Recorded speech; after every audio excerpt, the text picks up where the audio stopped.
আসসালামু আলাইকুম সবাইকে। আশা করি যে যেখান থেকে দেখছেন ভালো আছেন, সুস্থ আছেন। তো এবার যেহেতু আমাদের পরীক্ষা শেষ, তো আমরা সবাই যাচ্ছি লালবাগ কেল্লা। এখন লালবাগ কেল্লায় যাচ্ছি এবং ভাবলাম একটু ভিডিও করে নিই, কেননা আরিবা এত খুশি মানে আমরা কি আর বলবো। 2,000 years later.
ওইরকম কিছু ছিল না দেখার মতন, তবে যেমন দেখতে পারবেন আপনারা যে এখানে যেমন জায়গাটা অনেক বড়, আর এছাড়া হচ্ছে এখানে আশেপাশে অনেক জিনিসপত্র সুন্দর, যেগুলো অ্যাকচুয়ালি দেখলে ভালো লাগবে এবং অনেক এটা উপরে জায়গা ছিল, বাট আমরা যাইনি। আর এটা হচ্ছে গোসলখানা, যেটা অনেক সুন্দর, অ্যাকচুয়ালি সাদা অ্যান্ড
এরপর আমরা চলে যাই একদম ছাদে, যেটা হচ্ছে অনেক অনেক অনেক বড়, যেটা দেখতেই পারবেন আপনারা যে পুরো লালবাগ কেল্লার ভিতরে যা আছে ওগুলো দেখা যায় উপর থেকে।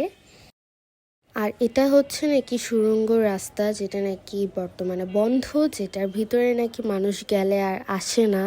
এখন জানি না, বাট এটা নাকি এখন বন্ধ করে দিছে। তো এটাই তখন বলতেছিল যে এরকম বন্ধ, এটাই।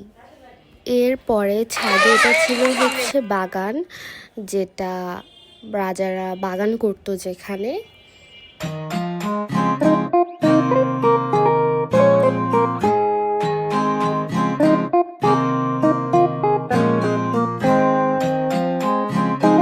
দশ কোটি ছবি তোলার পরে যে বসে কই একটা ছবিও তুলে নাই ও তুলছি তো আমরা না। এরপরে এটা হচ্ছে অন্ধকার হয়ে আসছিল আবহাওয়া, এবং অনেক শীতও বেড়ে গেছে, যেটার কারণে আমরা সবাই এরকম চিন্তা করতেছি চলে যাব। এবং আকাশটা অনেক সুন্দর ছিল। এরপর যখন বের হব তখন এখানে দেখি যে অনেকগুলো বই বিক্রি করতেছে, এবং এই বইগুলো দেখলাম। এরপর এখানে দাঁড়ায় আমরা সবাই কথা বলতেছি, এবং শীত অনেক ছিল সেদিন।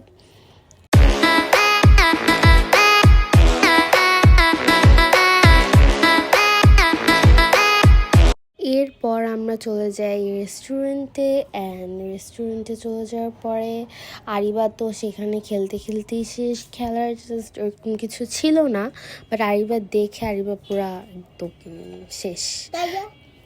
এবং এরপর আরিবা তো খেলতেই শেষ, ও খাবেই না। এরকম একটা অবস্থা। এবং ও মানে সারাদিন কোনো জ্বালাই নেই, ও সারাদিন যে কি খুশি ছিল আর দৌড়াইছে। এরপরে আমাদের খাবার চলে আসে আর তারপর আমরা খাওয়া দাওয়া শুরু করে ফেলি।